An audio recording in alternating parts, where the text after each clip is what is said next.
receber aqui, está à minha direita, a professora Gerlinde, da UF, e o professor Patrick, aqui à minha esquerda. Então, a professora Gerlinde vai falar sobre como elaborar projetos científicos. Ela vai explicar depois para vocês como é que ela vai dividir a fala dela. E o Patrick vai falar de uma experiência muito rica que ele teve recentemente, fruto da participação aqui na FACT. Então, vou falar para vocês um pouquinho do currículo de cada um, assim, muito breve, só para não tomar o tempo deles, e depois vou passar a palavra para eles. Então, a professora Gerlinde, ela é graduada em Medicina, é mestre em Bioquímica e Imunologia pela Federal de Minas e doutora em Patologia pela UF, Niterói. Ela é professora da UF e diretora do Espaço UF de Ciências. Atua em 2 disciplinas principais de pesquisa, em Imunologia e Educação de Ciências e Biologia.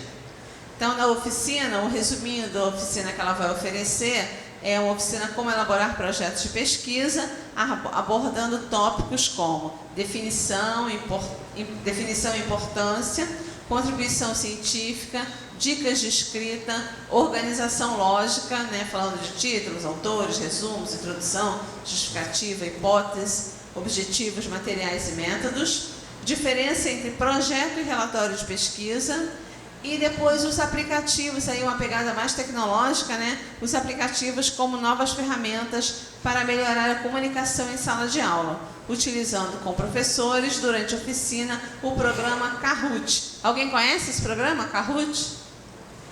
Já tem os carroteiros, que é um sistema de perguntas e respostas, que algumas pessoas já conhecem. Ela vai dar aqui um exemplo, eu conheci a coisa de 10 minutos atrás. E bom, o professor Patrick de Oliveira, que é à minha esquerda, vai falar sobre os desdobramentos do desenvolvimento de projeto de pesquisa com alunos no ambiente escolar.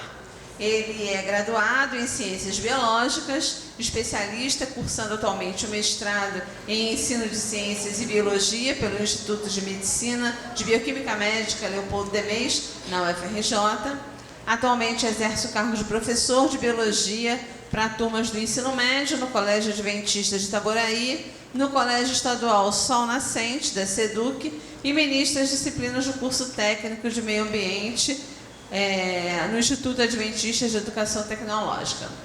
Então, ele vai falar, nessa oficina dele, ele vai falar, então, como que se deu esse trabalho dele, essa experiência, o contato com outros projetos de pesquisa de grupos nacionais e internacionais, troca de experiência com outros orientadores, ampliação do network dele, arrecadação de fundos para o projeto Campanha Sol Nascente rumo à Mostratec, que viabilizou a participação dele na Mostratec, no Sul, participação no Seminário Internacional de Educação Tecnológica, CIET, para os orientadores da Mostratec, isso é parte do evento lá da Mostratec, acompanhamento de crescimento dos estudantes na prévia e pós-participação das feiras de ciência. Então, acho que vai ser um super depoimento, Patrick? Fruto aí desse trabalho, da participação dele aqui na FACT. Então, assim, desejo a todos uma ótima experiência e estou aqui para ajudar no que for preciso. Obrigada pela disponibilidade de vocês em estarem aqui conosco hoje. Eu vou ficar em pé, porque já não gosto muito de falar no microfone. Sentada, então, vai ficar mais complicado. Queria começar agradecendo o convite. Agradecer a vocês que estão se dispondo a participar da atividade que a gente está aqui, e eu espero contribuir com a possibilidade de vocês, como orientadores dos grupos de pesquisa escolar, têm e desenvolvem no cotidiano de vocês ao longo do ano, exatamente para poder estar aqui na FACT e galgarem outros postos dentro dessas atividades de divulgação científica e feiras de ciências e etc. Bom, eu vou falar de pesquisa as etapas da pesquisa, e eu vou falar um pouco do projeto de pesquisa, que é a minha vida. Eu faço isso todos os dias. Eu iniciei a Faculdade de Medicina fazendo iniciação científica logo nos primeiros anos e fiquei agarrada, acabei não fazendo medicina clínica propriamente dita. Então, quando a gente vai falar de pesquisa científica, a gente tem que levar em consideração alguns pressupostos. Então, a pesquisa ela não está ali por si só, ela não é uma entidade que fica solta a troco de nada. Então, ela tem uma interface muito forte entre a sociedade e ela vai permitir a tecnologia, da mesma forma, o desenvolvimento tecnológico, da mesma forma que o desenvolvimento tecnológico permite que você tenha, então, novas demandas. Ele tem demandas e ele permite novos pensamentos, e aí essa ciência procura melhorar essa sociedade que se beneficia com a tecnologia, e essa roda vai girando e vai permitindo que a gente faça mais e mais e mais perguntas. Então, uma síntese disso, a gente tem a sociedade, a ciência que investiga, que ela gera conhecimento, ou seja, aquilo que foi esclarecido. Esse conhecimento que é esclarecido permite às engenharias a criarem novos aparatos e novas situações de forma intencional e não simplesmente ao acaso.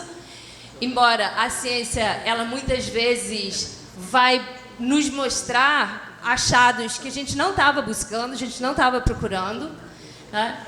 E a tecnologia, ela vai ter produtos e processos que também permitem que essa engenharia retrabalhe esses produtos. Então, o que é a pesquisa? É uma atividade voltada para a solução de problemas. Ou seja, eu só faço pesquisa se eu tenho um problema.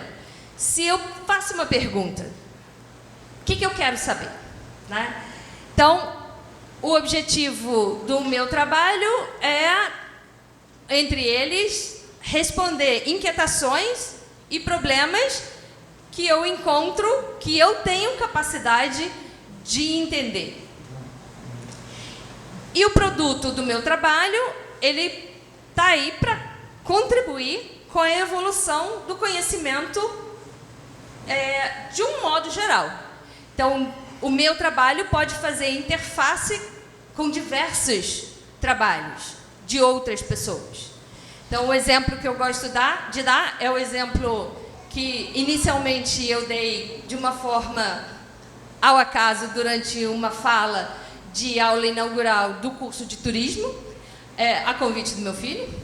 E eu falei, bom, a gente podia fazer um trabalho colaborativo do departamento de imunologia. Eu estudo alergia, né? Estudo inflamação do intestino.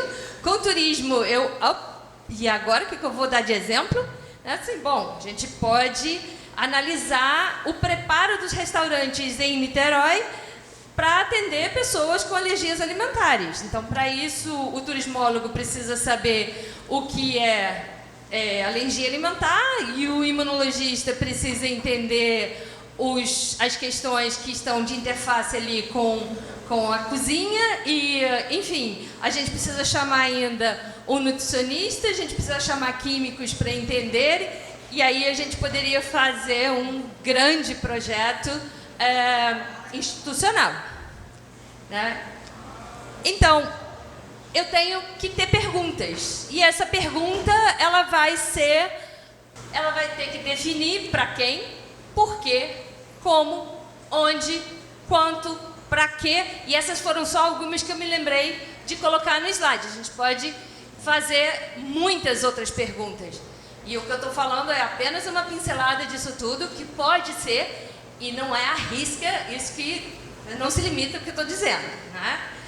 Bom, Quando eu tenho uma pergunta e se eu quero responder, e se eu quero contribuir, e se eu quero gerar novos conhecimentos, eu preciso usar um método que é aceito pela sociedade. E esse método chama método científico. E ele tem uma questão circular com entradas e saídas de cada uma dessas caixinhas. Então, posso partir de uma teoria científica, porque hoje em dia a gente já teve muitos anos, séculos de pesquisas já realizadas. Dificilmente algum assunto é completamente novo.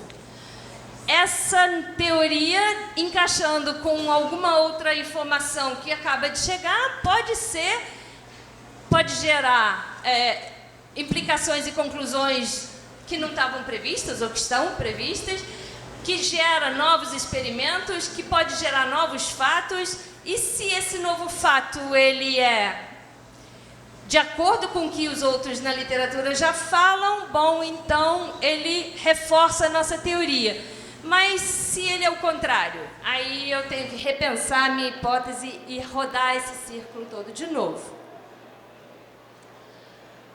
E eu posso classificar essa ciência, porque não é só a área biológica, tem muita coisa. E aí, como que eu classifico a ciência? Tem vários aspectos diferentes de fazer ciência. Ela pode ser pelo tipo de ciência, que a área de conhecimento, ela pode ser teórica, ela pode ser metodológica, ela pode ser empírica, ela pode ser prática. Eu faço uma coisa todos os dias, ou então eu penso, se isso, então é aquilo.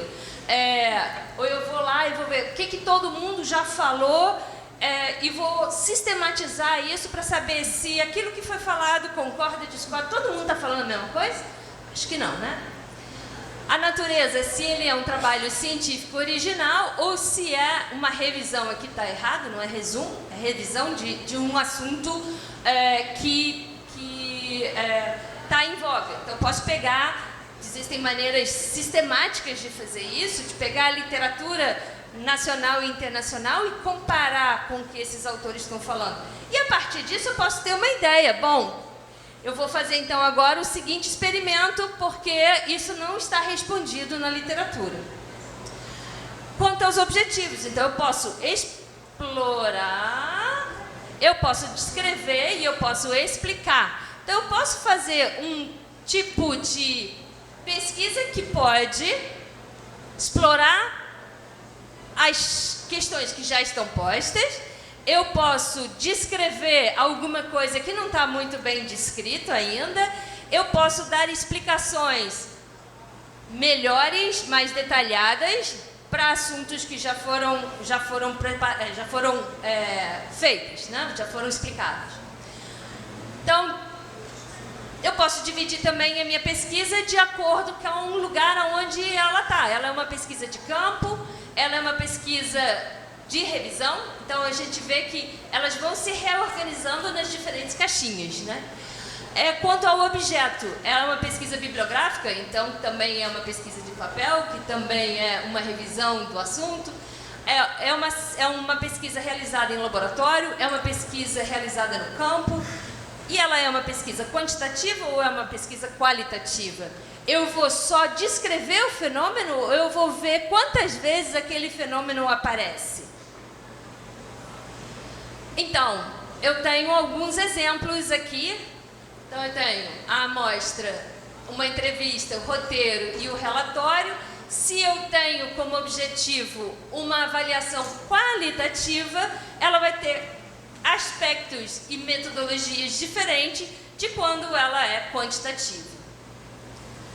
Então, como que eu divido essas metodologias, esses métodos da pesquisa? Eu posso dizer que as quantitativas se dividem principalmente, mas não exclusivamente, em experimental, em levantamentos, e a qualitativa, pesquisa participante, pesquisação, estudo de caso.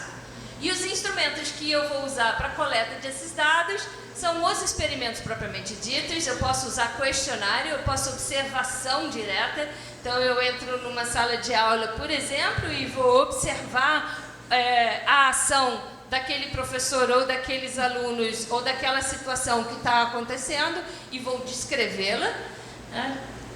Posso fazer isso em vários cenários diferentes, a sala de aula foi só um exemplo.